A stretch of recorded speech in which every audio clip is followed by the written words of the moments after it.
Yassas! Welcome to Greek Like Me, the podcast about all things Greek. I'm your host, Pamela Diotis Wood. Email us at stealthgreek@gmail.com to share comments, questions, and stories about anything and everything Greek. Christos Anesti to Orthodox Christians celebrating Easter this past Sunday. I'd like to start off by reminding everyone Gus Konstantelis' new book came out this week. My Greek Mom's Recipes is on sale pretty much everywhere books are sold. I got mine at Barnes & Noble.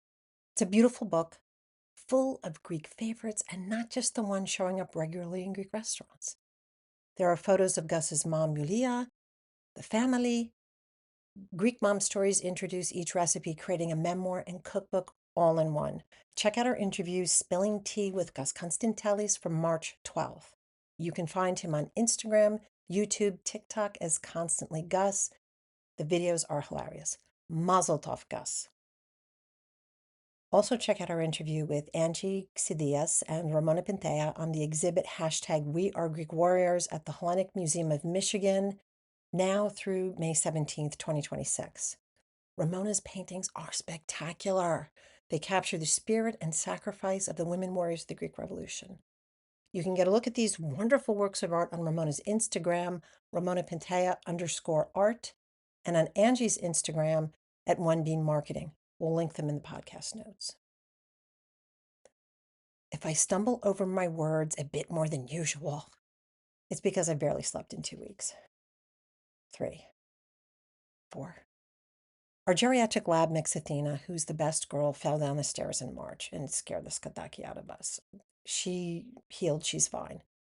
Now she's been diagnosed with dementia and she barks like mad in the middle of the night. I can't sleep on the couch, so I sit with her until she conks out and sneak upstairs to try to get back to sleep. So medication has been described for dementia and anxiety, but it takes weeks to kick in. If your dog starts walking around in circles, barking like a lunatic, take him to the vet. It might be dementia. So between Athena and preparations for Pascha, we're dropping the Easter episode now, but it's still Bright Week, the week directly following Pascha, or Greek Easter, as Greek Americans call it. It's the start of 40 days of celebrating the resurrection. Today, we're talking about a most unusual Greek Easter celebration, the Rocket War of Chios. In Greece, celebrating Pascha is huge. Close to 90% of the population still identifies as Greek Orthodox Christian. So the whole country is celebrating together, and Greeks party hard. In Greece, as the Anastasi service celebrating the resurrection of Christ culminates at midnight in lighting the candles from the holy fire, with the priest shouting, Christos Anesti, Christ is risen, and the people shouting back, Alithos Anesti, truly he is risen.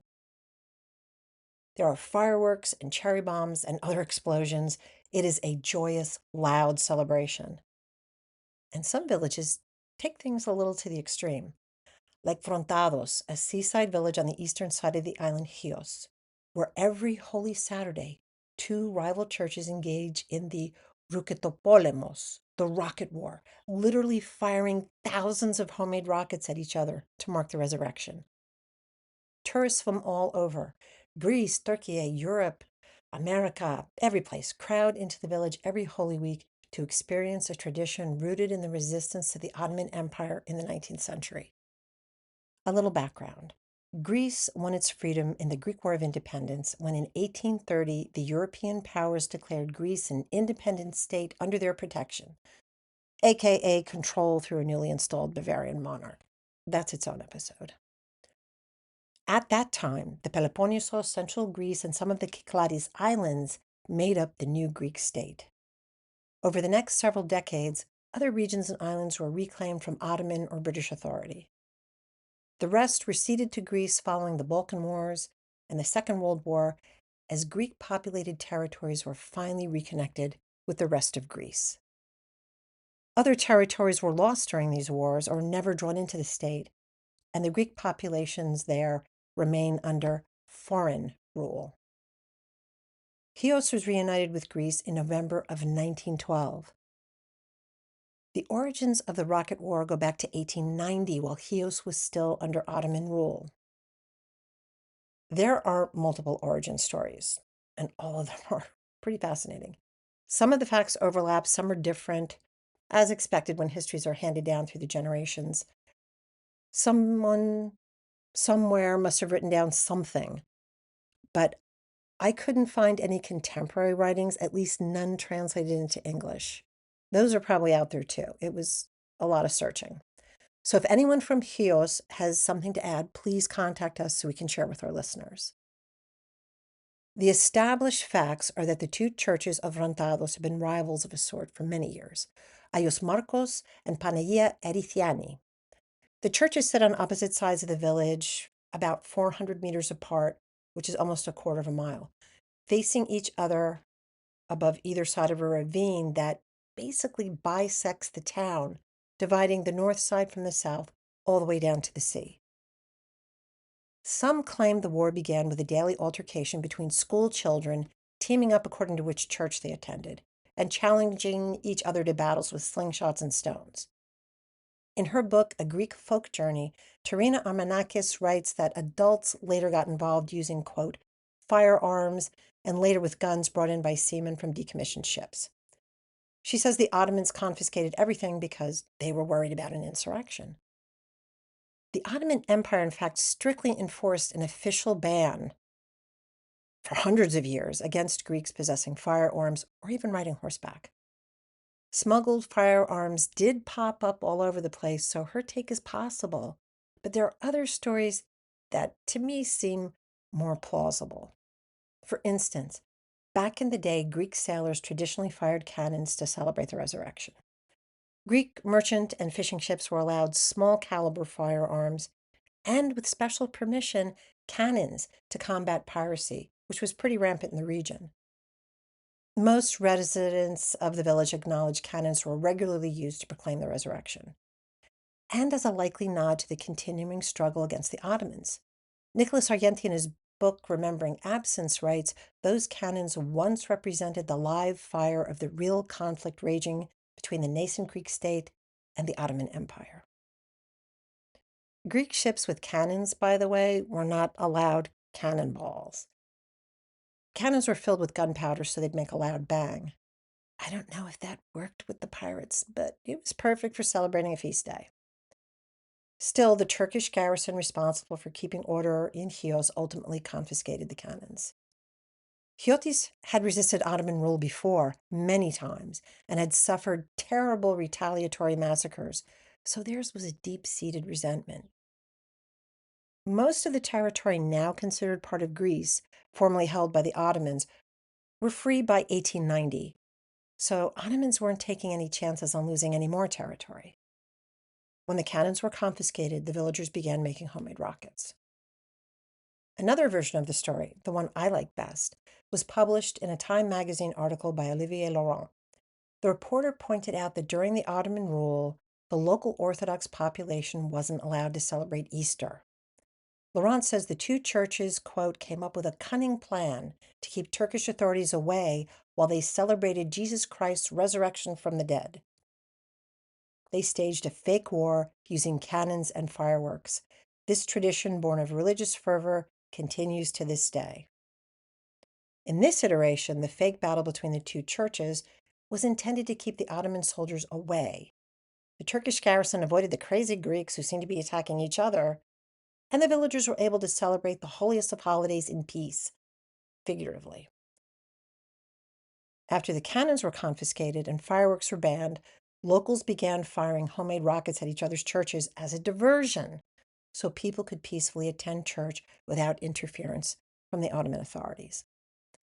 An important aside, I will quite often see posts by Turkish folks completely discounting that Greek Christians were prevented and punished from practicing their religion. They insist the Ottoman Empire was all about freedom of religion and living as a pluralistic society. This is the Turkish education system that seems to be adapted from the American Daughters of the Confederacy. People were happy to be slaves. The masters were kind to them. Everything was great until they started acting uppity. First, I'll point out that the laws of the Ottoman Empire on the books penalized Christians in businesses, Personal matters, legal matters, and even attacks such as robbery, assault, essay, and murder. Christians literally had no recognition in the courts, even if they were attacked or killed by a Turkish person. I'd say that's good evidence Christians were punished for practicing their religion. Also, the forced conversion on penalty of death or being sold into slavery of any village displeasing whatever governor. Yes, there were slave blocks where Greeks were sold off. And there was the established practice of Ottoman authorities visiting villages to choose young Greek boys, little children, who were forcibly conscripted into the Janissary, who were the elite infantry troops. They were raised there, where their military training included conversion to Islam. The Janissaries were often sent to massacre their own people. This is also in the meticulously kept Ottoman records and has been reported and cited extensively by Turkish scholars, as well as European scholars and Greek scholars and contemporary European dignitaries and writers who visited and interacted with the Ottoman government. These things were witnessed, they were facts, they were reported. There were different governors for different regions, and a particular region might have had a governor more sympathetic to the people under his authority. But there were many who were not and who punished people at will. I won't go into the demolished and desecrated churches or churches seized and turned into mosques, or the defensive claims of bloodthirsty Greeks who attacked Turkish citizens when they had the chance.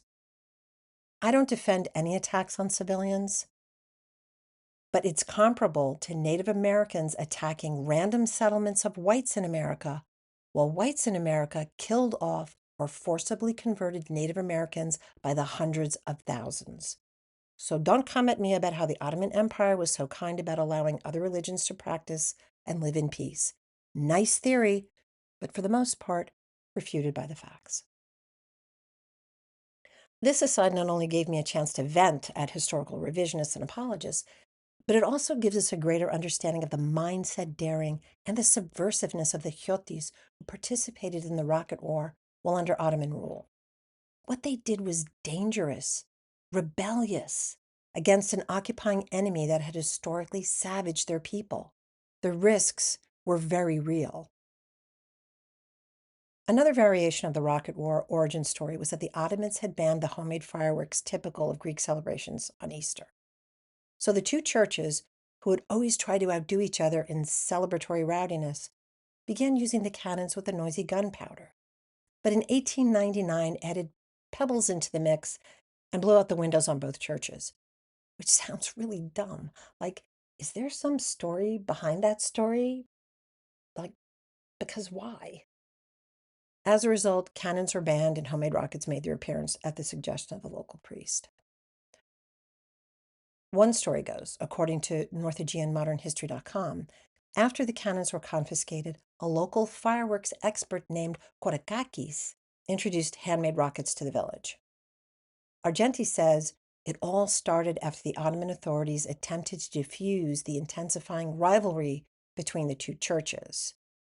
So in this variation, they're going from avoiding the crazy Greeks to trying to calm things down. Argenti writes, the man who introduced homemade rockets to the village was a pharmacist named Kakarakis, who learned to make them from a friend who had been in the Italian Navy, where they were used as distress signals. Argenti says Kakarakis was hoping to make a little money building the rockets for the villagers, but instead, the priest from one of the two churches got him to hand over the instructions, which he then shared with the other priest. By Holy Saturday, the pharmacist had supplied both churches with the necessary ingredients to make their own gunpowder. Argenti also mentions two other popular versions of the introduction of the homemade rockets to the village. One is that a local sailor named Leonis Menis, a congregant of Ayus Marcos, had learned how to make the rockets in Marseille and began making them in Ventados in 1900, the year after the cannons were confiscated. Or the local fireworks expert named Koukoumidis began making them in 1900. This is reminding me of the bits of stories my great aunts told about growing up in Kiparissia. Their versions never seemed to quite agree with each other or with the ones Yaya told my mother. One Ventados resident interviewed by Argenti connected the birth of the Rocket War to, quote, the daring and spectacular burning of the Turkish flagship in the harbor of Chios by Revolutionary War hero Admiral Konstantinos Kanaris during the massacres of 1822. A statue of the hero Kanaris stands in the main square of Frontados. The residents said of the admiral, he was the great rocket maker, apparently inspiring the villagers of Frontados over 60 years later. Whoever brought the art of homemade rockets to Frontados and however the rocket war originated, agreements were made regarding the rules of war. These included the shared recipe for rocket construction, what time on Holy Saturday hostilities would commence, when they would cease, and how the winner of the war would be determined. Rockets are fashioned out of cylinders made of paper or bamboo, with a fuse at one end filled with the pharmacist's recipe for homemade gunpowder and topped off with a metal cone designed to shoot through the air. These are made the same way they were over 100 years ago. The gunpowder is a combination of potassium nitrate, sulfur, and charcoal. Charcoal made from trees and branches collected in the nearby forest. After it's filled with gunpowder and closed, the cylinder is tied onto a stick. The loaded sticks are collected in batches and stored in secret stashes throughout the area. There are apparently hidden rocket depots throughout nearby Epos Mountain. During the Ottoman occupation, the rockets were kept hidden from the Turkish authorities. Today, they're hidden from the Greek village authorities because technically the rocket war is illegal. But it's tolerated because it's a boon for tourism in the region. And as one villager told Argenti, the rocket war is illegal. According to Greek law, one cannot make rockets, but the Greeks have many unwritten laws, so we depend on those. This explanation is so Greek. There have been occasional arrests or warnings directed at the rocket warriors, but I didn't find evidence of anyone actually being formally charged or convicted for participating. In the early years, rockets were set off from the stone tile rooftops of the two churches at each other. So parishioners are on the rooftops of the churches shooting at each other. I love this. But one year, a rocket shot from Panagia Erithiani hit one of the barrels holding the rockets on the Ayos Marcos roof, and it exploded. No one was hurt, but there was a fire, and the makeshift rocket firing ranges of poles and planks were moved to the ground level, or from most descriptions, they're hunkered down on opposite sides of the ravine. Multiple crews make up each team for each church. They include the old guard who supervise younger members, and children are often in the mix to learn so they can carry on their tradition later. Multiple generations of rocket warriors descended from the original rocket warriors still participate. According to Yannis Apostolis of Chios, quoted in the Greek Herald, each crew has a specific task, such as mixing the gunpowder, collecting materials, making the charcoal, binding the rockets, and so on. The crews usually begin preparing for Easter shortly after Christmas, spending the intervening months constructing as many rockets as they can. A 2021 article in the Greek Herald estimates 200 people make up each church's team, with up to 40 crews of 4 or 5 people each. On Holy Saturday, the rockets are loaded into trucks and transported to the firing ranges. Wooden bases are set up with grooves cut into them to fit each rocket side by side. The wooden base is tilted for the correct trajectory. Protective mesh and chicken wire has already been put up, encasing the churches and other nearby buildings and residences to protect them from damage.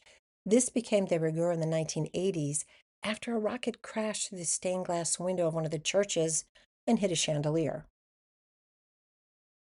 Villagers participating in or supporting the rocket war, and not everyone does, march through the town near sunset ahead of the celebration, carrying Greek flags. We'll link an article from The Sun that has several photos of both the pre-war march through town and the rocket war itself. Around 8 p.m., there's a village celebration, a sharing of drinks, which is not totally Orthodox Lent kosher, but we're almost there. After this, roads are closed to traffic around the village for obvious reasons. If you look at the photos of the battle, you can understand why no one should be out and about until it's over. After arriving at their respective firing ranges, a few test rockets are sent up. At night, to signal the commencement of hostilities around 9 or 10 p.m., depending on the source, a loud horn goes off and the chaos begins. The parishioners of Panagia Erithiani aim at the dome and emblem of St. Marcos, and St. Marcos parishioners aim for the bell tower of Panagia Erithiani. Argenti, who attended and interviewed participants in the Rocket War, writes that people on either side of the ravine shout insult at each other with bullhorns. Some write insults or threats on the rockets they're preparing to launch. The rocket warriors are doing all of this with bandanas wrapped around their faces to protect them from the smoke created by a continuous stream of lit rockets. Thousands of rockets are fired in both directions. Argenti mentions car alarms set off by the noise, the customary ringing of the church bells, and an air raid siren add to the mayhem.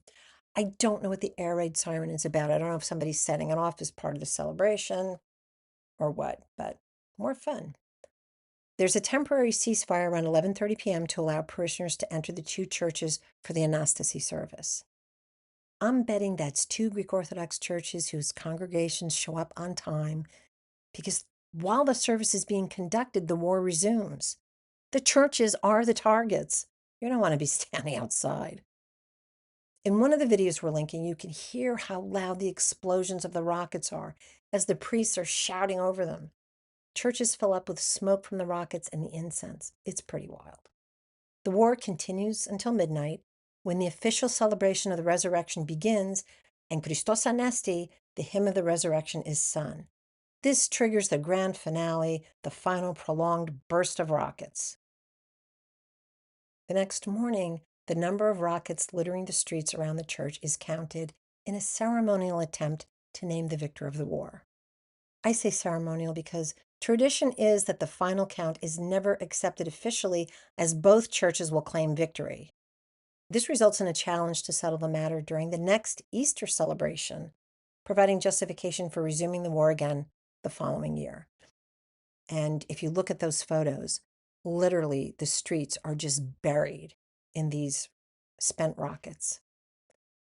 The only referenced pauses in the tradition of the rocket war occurred during the German occupation of Greece during World War II and the years of the military dictatorship of the colonels from 67 to 1974. Besides terrorizing the entire country for 7 years, the colonels were wet blankets. And I believe 1 year in the 20 teens, a lawsuit brought by a group of village residents derailed their tradition, which revived the following year. But most sources say neither the Nazis nor the military dictators could stop Frontados from celebrating Easter with the rocket war. Argenti says the village managed to defy the Nazis and that the, quote, colonels were very much opposed to the practice, but none of them could put an end to it. Ha, I love it. 1 year, when the military regime put a moratorium on gunpowder ingredients headed to Chios, a wealthy ship owner from the island smuggled everything needed to the villagers of Frontados aboard one of his ships. Not everyone in the village is on board with the traditional festivities, as we've said, and as is evidenced by the lawsuit. There's been damage to private homes over the years that homeowners must repair at their own cost. Fire trucks stand ready on Holy Saturday because of the number of small fires started by the rockets, including brush fires that need to be contained immediately. And there have been accidents and injuries over the years. The worst recorded accident occurred in 1993 when there was an explosion in a secret rocket factory believed to have been caused by a carelessly lit cigarette. 2 young men were killed and a number of others were badly injured. But there was resistance when the police chief confiscated the rockets in an attempt to call off the rocket war that year. A bunch of kids stole back the rockets and fired a few of them at the chief's parked car, breaking the windshield. The hooligans were arrested, then quickly released after the public protested, and the rocket war was back on. These people take their rocket war very seriously. A few years later, a young man experimenting with gunpowder by pounding it lost his hand. I don't know why he was pounding it. I don't know what was going on there. Others have lost eyes and fingers. In 2014, a man died while throwing dynamite from the Frontados Pier the night before the rocket war. And if you think it's weird somebody was throwing dynamite during Holy Week, The island of Kalimos celebrates Easter by tossing sticks of dynamite. Other villages throughout Greece use some type of explosives to celebrate the resurrection, so there you go. A handful of tourists have been injured over the years, but most of the casualties have been among the rocket warriors themselves. If you stay where you're supposed to be to watch this, you're not going to get hurt. The number of rockets fired during the Rocket War of Chios has declined over the years. It's believed to have fallen from a high of 80 to 100,000 rockets down to 3,000 or so per parish today. That villager, Apostolis, claims rocket warriors used to fire 5,000 rockets every 15 minutes. Today it's closer to 500 every half hour. The videos from today are still mad crazy, so I can't imagine what it was like in the Rocket War heyday. Fewer villagers are involved, though, in preparing for and conducting the battle. There are no sponsors, according to the Greek Herald, and rocket warriors have to pay for supplies out of their own pockets, and we all know how expensive everything is these days.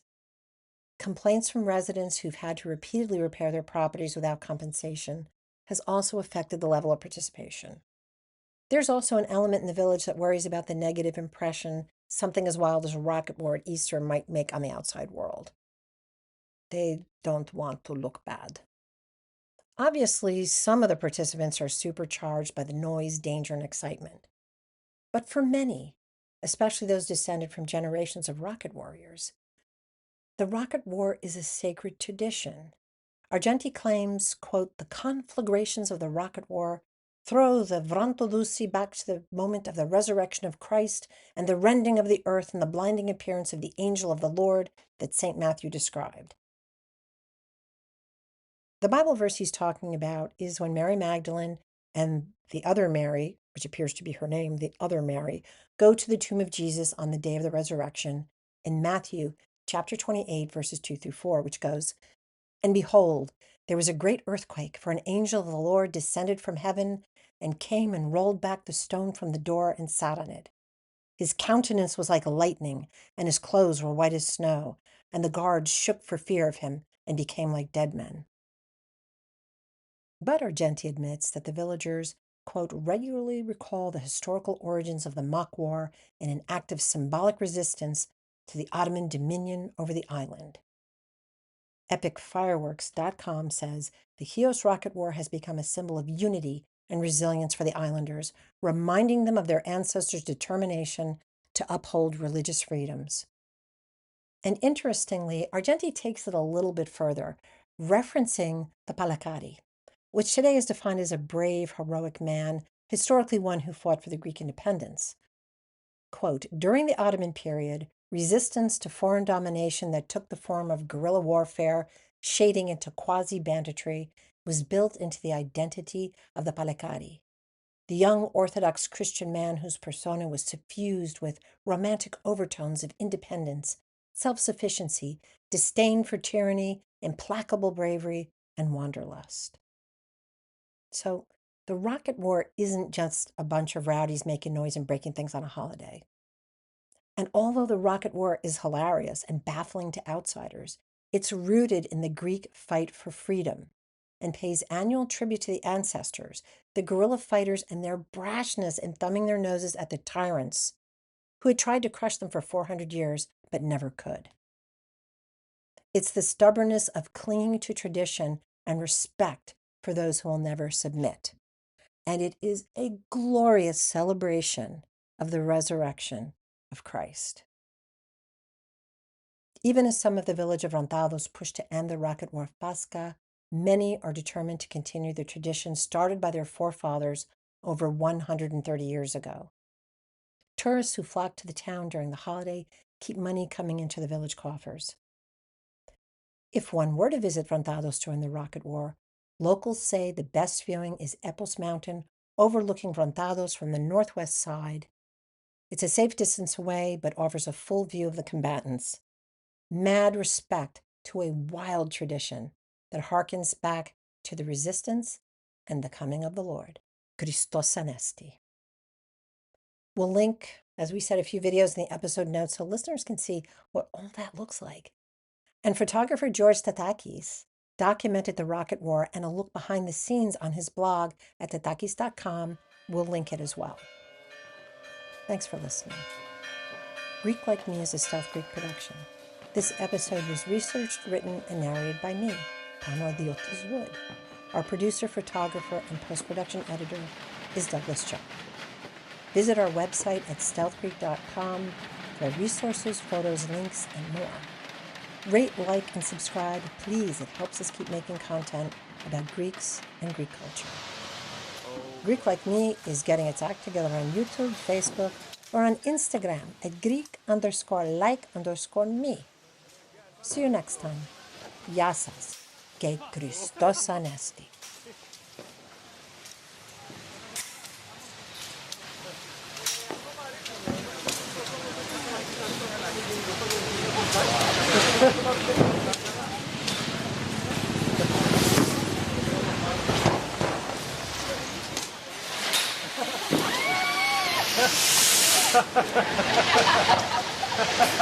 Oh, jeez. Run, run, run, run. Oh, God, they better run.